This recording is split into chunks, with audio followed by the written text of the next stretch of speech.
மக்கள் அனைவருக்கும் வணக்கம். சவுக்கு சங்கர் அவர்கள் கைது செய்யப்பட்டு மத்திய சிறை, கோவை மத்திய சிறையில் அடைக்கப்பட்டிருக்காரு. அங்கே அவரோட கையை உடைச்சிட்டாங்க, காலை உடைச்சிட்டாங்க அப்படின்னு அவருடைய வழக்கறிஞர் நேற்று பேட்டி கொடுத்தாரு. அந்த பேட்டி கொடுத்தது மட்டும் இல்லாமல் அவருடைய உயிருக்கே ஆபத்து இருக்கு அப்படின்ற விதமான ஒரு முக்கியமான குற்றச்சாட்டை முன் வச்சிருந்தாரு. அந்த விதமாக சவுக்கு சங்கர் அவர்கள் மீது தாக்குதல் நடந்ததுதான் வச்சுக்கவேன், அது வன்மையாக கண்டிக்கத்தக்கது. அப்படி கொடுக்கும்போது மிக முக்கியமான குற்றச்சாட்டு அவர் என்ன சொல்றாரு அப்படின்னா, ஒரு 10-15 பேர், ஒரு 10-15 அங்கே இருக்கக்கூடிய வார்டன்கள் சேர்ந்து அவரை வாய் கை எல்லாத்தையும் கட்டி வச்சு பிளாஸ்டிக் பைப்பை எடுத்து அவரை அடின்னு அடித்து கையை முறிச்சிட்டாங்க. இது நான் இன்னைக்கு அவரை போய் பார்க்கும்போது தான் தெரிஞ்சது அப்படின்னு அவர் ஒரு முக்கியமான குற்றச்சாட்டை வச்சிருக்காரு. இப்படியான விஷயங்கள் நடக்குதுன்னா உண்மையிலேயே அது மனித உரிமை மீறல் மட்டும் கிடையாது, ஒரு பெரிய குற்றம். அதில் எந்த மாற்று கருத்தும் கிடையாது. ஆனால் அதே அளவு இது எந்த அளவுக்கு உண்மை இருக்குன்னு ரெண்டு தரப்புலையுமே இருக்கக்கூடிய விஷயங்களை கேட்டு தெரிஞ்சுக்க வேண்டியதும் அவசியம். ஏன்னா இந்த கூட்டம் இருக்கு பாருங்க, சவுக்கு சங்கர் அவர்கள் சம்பந்தப்பட்ட கூட்டம், இது நல்லாவே கதை சொல்லும். ஊருக்குள்ள கதை சொல்றதுக்கு இந்த கூட்டத்துக்கு சொல்லித்தர வேண்டிய அவசியமே கிடையாது. எனவே இதில் அவசரப்பட வேண்டிய அவசியம் எதுவும் கிடையாது. அதற்கு முன்னாடி ஒன்று சொல்லிடுறேன். அது என்ன அப்படின்னா, ஒரு கஞ்சா கேஸ் ஒன்று பதிவு செஞ்சிருக்காங்க. அதில் 1/2 கிலோ கஞ்சா அவருடைய குறிப்பிட்ட கார்லேருந்து எடுத்ததா அவங்க முக்கியமான குற்றச்சாட்டு முன் வைக்கிறாங்க. இது நம்பகத்தன்மையாக இல்லை. இது எந்த அளவுக்கு உண்மையானதுன்றது முழுமையான விசாரணைக்கு அப்புறம், நீதிமன்றத்தினுடைய அந்த பரிபாலனங்கள் முடிஞ்சதுக்கு அப்புறம் நமக்கு தான் தெரியும். ஆனால் இது நம்பகத்தன்மை பெருசாக இல்லை. ஏன்னா வாங்கி அடிக்கக்கூடிய நபராக குற்றச்சாட்டக்கூடிய மிக முக்கியமான குற்றச்சாட்டு அவர் மீது எப்போதுமே உண்டு. வாங்கி அடிக்கக்கூடிய நபராக குற்றச்சாட்டு இருந்தாலுமே கூட அவருக்கு எதுக்கு 1/2 கிலோ? எனவே அந்த எஃப்ஐஆரை பொறுத்த வரைக்கும் போதுமான நம்பகத்தன்மை நமக்கே கிடையாது. அதில் எந்த மாற்று கருத்தும் கிடையாது. ஏன்னா திமுக நல்லாவே பொய் கேஸ் போடும். அதெல்லாம் திமுக கவர்மெண்ட்டை ஆதரிச்சு போக முடியாது. ஆனால் இப்போ சொல்லக்கூடிய இந்த கதையை அதற்காகவே சவுக்கு சங்கர் ஆதரிக்க முடியாது. ஏன்னா கோவை மத்திய சிறையிலேருந்து கொடுக்கக்கூடிய விளக்கம் என்ன அப்படின்னா, அவங்கள்ட்ட தரப்புலேருந்து கொடுக்கக்கூடிய விளக்கம் என்ன அப்படின்னா, அப்படி நடக்கவே இல்லை. இவங்க சும்மா வெளியே வந்து கதை சொல்லணும்னு சொல்லியிருக்காங்க. முக்கியமாக இந்த பரவக்கூடிய செய்திகளில் ஒரு அனுதாபத்தை உருவாக்க முயற்சி பண்ணுறாங்க. ஏன்னா இவர் பெண்கள் சம்பந்தமாக அநாகரிகமாக பேசியிருக்காரு. அதுவும் காவல்துறையில் கூட பெண்கள் சம்பந்தமாக அவங்க ப்ரொமோஷன் ஆகிறது எப்படி அப்படின்னு சொல்லி ஒரு அநாகரிகமான பேச்சு பேசியிருக்காரு. அதுக்கு முன்பு நீதிமன்றம் சம்பந்தப்பட்ட பெண்களையே அநாகரிகமாக பேசுறாங்க. இப்படி பெண்கள் சம்பந்தப்பட்ட விஷயத்தில் அநாகரிகமாக பேசுனதுனால சவுக்கு சங்கர் மீது பதிவுள்ள இந்த வழக்கு இருக்கு இல்லையா, இதற்கு எதிராக யாரும் வரவே இல்லை. இப்போ இந்த அளவில் மட்டுமே, மற்ற வழக்கு எல்லாத்தையும் விட்டுருங்க. இந்த குறிப்பிட்ட குற்றச்சாட்டு இருக்குல்ல, சவுக்கு சங்கரோட கையை உடைச்சிட்டாங்க, காலை உடைச்சிட்டாங்க, இந்த குற்றச்சாட்டு எந்த அளவுக்கு உண்மை இருக்கக்கூடிய குற்றச்சாட்டு அப்படின்னா, அந்த பேட்டியில் கொடுக்கக்கூடிய, அதாவது சவுக்கு சங்கர் அவர்களுடைய வழக்கறிஞராக நீங்கள் பேட்டியில் பார்க்குறீங்க ஒரு நபர், ஒரு மொட்டை அடிச்ச மாதிரி ஒரு வழக்கறிஞர் நீங்கள் பார்ப்பீங்க. அந்த வழக்கறிஞர் இன்னைக்கு சவுக்கு சங்கர் அவர்களுடைய வழக்கறிஞர். இவர் ஒரு மாதத்துக்கு முன்னாடி பார்த்தீங்கன்னு வச்சுக்கோங்க, இன்னொரு இடத்துல பார்த்துக்க முடியும். அந்த குறிப்பிட்ட வழக்கறிஞரோட பேர் வந்து கோபாலகிருஷ்ணன்.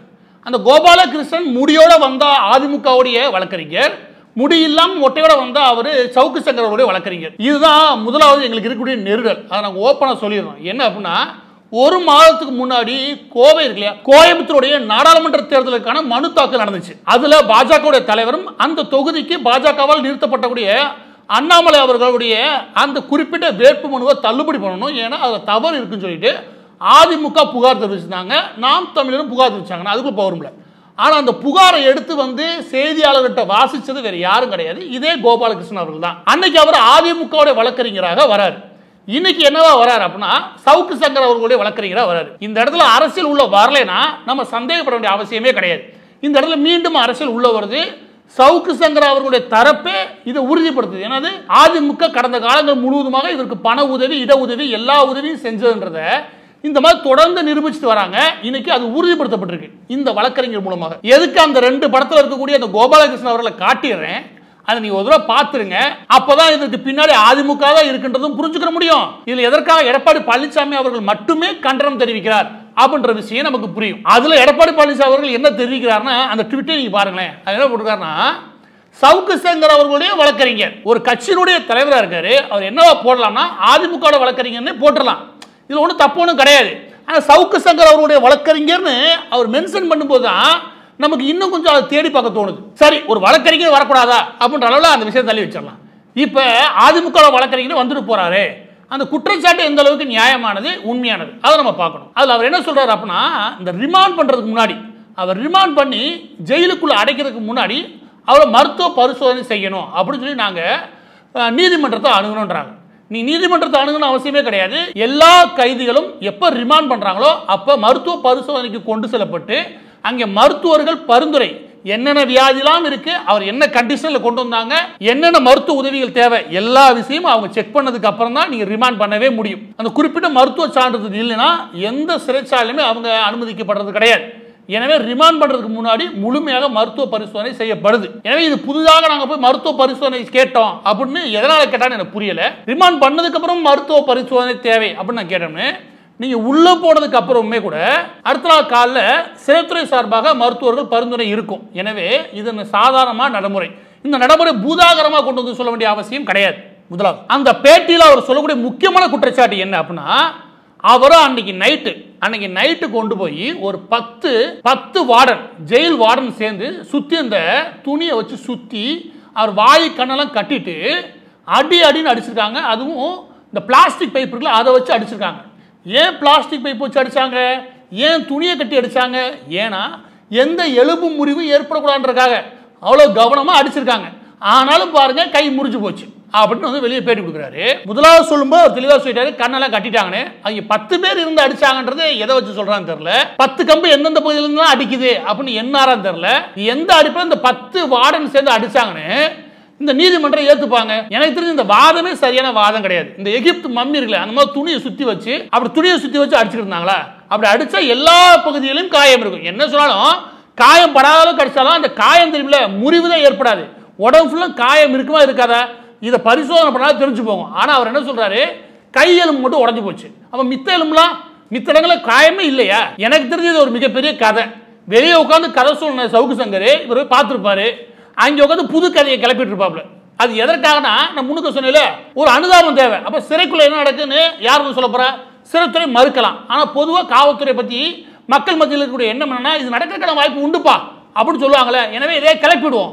உள்ள உட்காந்து சவுக்கு சங்கரோட கட்டி போட்டு அடி அடிக்கிறாங்க அப்படின்னு இவருக்கு எங்கேருந்து தோணிருக்குன்னா, சிவாஜி படத்தில் ரஜினிகாந்த் வச்சு அடிப்பாங்க இல்லையா, அந்த கதையை அப்படியே ஸ்கிரிப்ட் எடுத்து இவருக்கு அப்ளை பண்ணிட்டாரு நினைக்கிறேன். அதுல அந்த வழக்கறிஞர், அந்த குறிப்பிட்ட வழக்கறிஞர் ஒன்று சொல்றாரு, என்னன்னா கையை உடஞ்சு போச்சு இல்லைங்க, ஏதாவது மல்டி ஸ்பெஷாலிட்டி ஹாஸ்பிட்டல் கொண்டு சேர்க்கணுமா இல்லையா? அப்படி சேர்க்காம சிறைக்குள்ளே வச்சிருக்காங்க. சரி, சிறைக்குள்ளே வச்சுக்கிட்டு வெறும் வலி நிவாரணி இருக்குல்ல, அதாவது பெயின் கில்லர் இருக்கு இல்லையா, அதுக்கான மாத்திரை மட்டும் நிறைய கொடுக்குறாங்க. யோசிச்சு பாருங்க, 1/2 மணி நேரத்துக்கு ஒன்று கொடுத்து சாப்பிடுங்க, சாப்பிட்டுட்டே இருப்பாரு. நான் கேட்கிறேன், இந்த வழக்கறிஞர் இந்த குற்றச்சாட்டை எந்த அடிப்பில் வைக்கிறாரு? நிறைய மாத்திரையா கொடுக்குறாங்க, வெறும் பெயின் கில்லர் மட்டும் கொடுக்குறாங்களா, அது நிறைய கொடுக்குறாங்களா? அதில் கூடுதலாக ஒன்று சொல்றாரு, என்ன அப்படின்னா, இந்த பெயின் கில்லர் அதிகமாக எடுத்தா கிட்னி ஃபெயில் ஆயிடும். இந்த கதையை யார் சொல்லியிருப்பா? நான் சொல்லவே தேவையில்லை, சவுக்குக்கு இது நல்லாவே வரும். எனவே இதுவும் கதை தான். அங்கே என்ன கொடுத்துருப்பாங்க? கண்டிப்பாக பெயின் கில்லர் கொடுத்துருப்பாங்க. ஏன் கொடுத்துருப்பாங்க கேளுங்க. ஏன்னா அதற்கு முந்தின நாள் அவரோட சென்ற அந்த வாகனம் இருக்குல்ல, அது விபத்துக்குள்ளாச்சு. அந்த விபத்து இவங்க எப்படி கிளப்பி விட்டாங்கன்னா, திட்டமிட்ட விபத்தாக இருக்க வாய்ப்பு உண்டு. எப்படி உள்ள 18 போலீஸ் இருக்கும் போது ஒரு வேலை வந்து சொல்லி அந்த 18 போலீஸும் காலி பண்ணி சவுக்கு சங்கருக்கு காயம் ஏற்படுத்துறது ஒரு பிளானா? இதெல்லாம் ஒரு பிளானா? யதார்த்தமா நடந்த ஒரு விபத்தை இவங்க திட்டமிட்டு நடந்த விபத்தை மாத்துறாங்க. அந்த இடத்துல இருந்து கதை சொல்ல ஆரம்பிச்ச ஆளுங்க, அந்த விபத்துல அவருக்கு காயம் இருந்தது உண்மை. முன்பே அவருக்கு என்னென்ன காயம் இருந்ததுன்னு எஃப்ஐஆர்ல தெளிவா சொல்றாங்க. அந்த 4ஆம் தேதி பதியப்பட்ட முதலாவது எஃப்ஐஆர் இருக்குல்ல, அந்த எஃப்ஐஆர் என்ன போட்டுருக்குன்னா, இடது முழங்கை இருக்குல்ல, அதுல ஒரு காயம் இருந்துச்சு. அதுக்கப்புறம் உதட்டுக்கு கீழே காயம் இருந்துச்சு. அதுக்கப்புறம் வலது கால் முட்டில ஒரு காயம் இருந்துச்சு, கணுக்கால ஒரு காயம் இருந்துச்சு. இந்த காயங்கள், இந்த 4 காயங்கள் இருந்ததாக எஃப்ஐஆரே சொல்லுது. அப்ப இதை பரிசோதனை செஞ்ச எந்த ஒரு மருத்துவர் என்ன பண்ணிருப்பாங்க?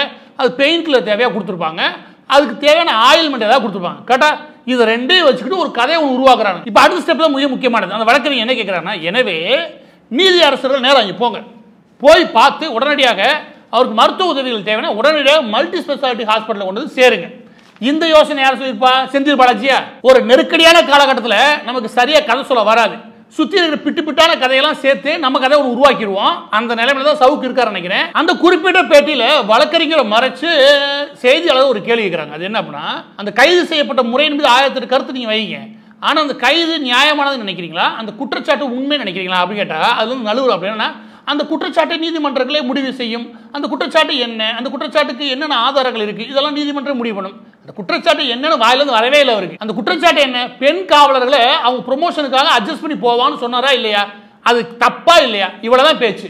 அதுக்கு உங்களால பதில் சொல்ல முடியல. அதோட சேர்த்து அந்த பத்திரிகையாளர் கூடுதலா ஒரு கேள்வி கேட்கணும். அது என்னன்னா, யோ இதெல்லாம் 1 மாசத்துக்கு முன்னாடி அதிமுக வழக்கறிஞர் வந்த, இப்ப மொட்டையை போட்டு சவுக்கு சங்கர் வழக்கறிஞர் வந்திருக்கிற அப்படின்னு கேட்டுதான் அந்த ஆள் அங்கேயே மாட்டிருப்பார். நான் சொல்றேன், இப்ப இந்த கதையோ இல்லாட்டி உள்ள இருந்து அவர் கதற வேண்டிய நிலைமையோ ஏன் உருவாகுது அப்படின்னா, சவுக்கு சங்கர் அவர்கள் வெறும் இங்க இருக்கக்கூடிய லா அண்ட் ஆர்டர், அதாவது சட்ட ஒழுங்கு ஏடிஜிபி அருண் அவர்களை மட்டும் கிடையாது, அருண் அவர்கள் மட்டும் கிடையாது, இன்னைக்கு அவர் கோயம்புத்தூர் போயிருக்காரு இல்லையா, அதுல கூட ஜெயில் எஸ்பி இருக்காரு இல்லையா, அவரை பத்தி கண்ட மாதிரி பேசி வச்சிருக்காப்ல. ஊர்ல நீ யாரை பத்தி பேசல. எப்ப அவர் கடலூர் சிறையில, கடலூர் மத்திய சிறையில எஸ்பியா இருக்கும்போது செந்தில்குமார்ன்றவரை இவர் அநாகரிகமா, ஏன்னா அந்த சிறையில் அடைச்சாங்க இல்லையா, அவர் எவ்வளவு முடியுமோ அத்தனை கதையும் வந்து வெளியே வந்து அவுத்து விட்டாப்ல. இந்த ஆளோட வேலையே இதுதான், பிறரை மோசமா கொடுமைப்படுத்தி அதை பார்த்து அனுபவிக்கக்கூடிய நபரு அப்படின்னு சொல்லி ஏகப்பட்ட கதை பேசுறாப்ல. இப்ப எங்க போயிருக்காப்ல, அதே ஆள் இருக்கக்கூடிய கோவை மத்திய சிறை போயிருக்காப்ல. இவர் இயற்கை சவுக்கு பயம் வரதான் செய்யும். யாரை பத்தி நீ வம்புலுக்காம, எல்லார பத்தி அசிங்கமா பேசினா அப்ப எல்லா இடங்களும் பிரச்சனை இருக்கதான் செய்யும். அப்ப இது சார்ந்து நீங்க சிறைத்துறையிட்ட ஏதாவது விளக்கம் கேட்டீங்களா அப்படின்னா, நாங்களே தனிப்பட்ட விதத்தில் சிறைத்துறை சார்பாக விளக்கங்கள் கேட்டு போதுமான அளவுக்கு விசாரணை பண்ணிட்டோம். அங்கே அப்படியான எந்த தொந்தரவும் அவருக்கு வரவே இல்லை. அப்படியான குற்றச்சாட்டுகள் எந்த உண்மையும் கிடையாது நாங்கள் அறிஞ்ச வரைக்கும். எனவே இது முழுக்க முழுக்க இவங்க வெளியே ஒரு கதையை உருவாக்கி தங்களுக்கு ஒரு அனுதாபாலை உருவாக்குறதுக்கான முயற்சியை ஈடுபடுறாங்க. அதற்கு இவங்க பயன்படுத்துறது அதிமுக மற்றும் அதிமுகவுடைய ஐடி விங்க பயன்படுத்தாரு. இது பச்சையான குற்றச்சாட்டு. இந்த குற்றச்சாட்டை 100% உண்மை இருக்கு.